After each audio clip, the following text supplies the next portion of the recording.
In the next couple of minutes, we're going to go down into the tunnel shaft 20 meters below, where the hostages were murdered.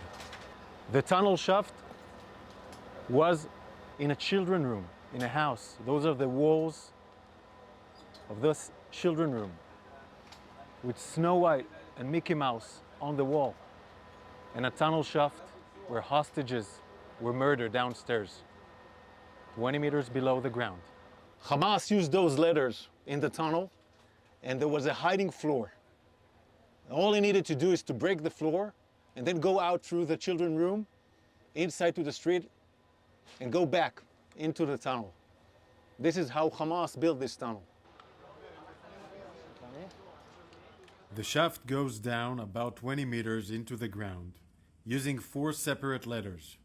There, it connects to a narrow tunnel with no rooms that is so low you can't stand up straight in it.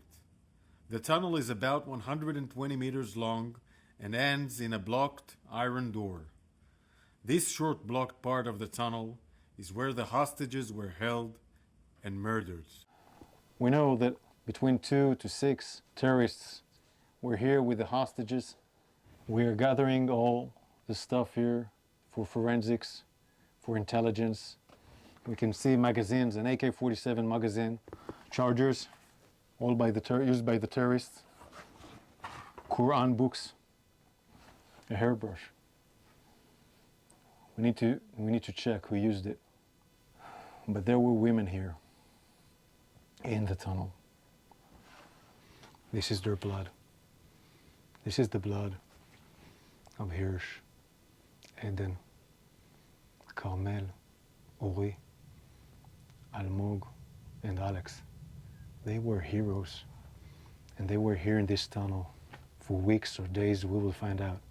But they were here in this tunnel in horrific conditions, where there is no air to breathe, where you cannot stand.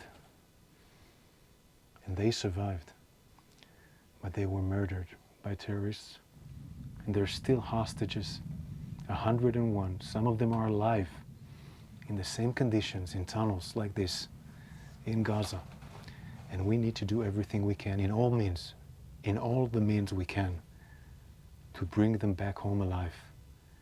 Why murder innocent people, women, young men? They were all in the music festival, and Carmel was at their home in the kibbutz. Why murder them in a tunnel after they survived 11 months in horrific condition? We pray and think in our hearts and minds, and we will keep on doing everything we can, everything to bring back home all the hostages.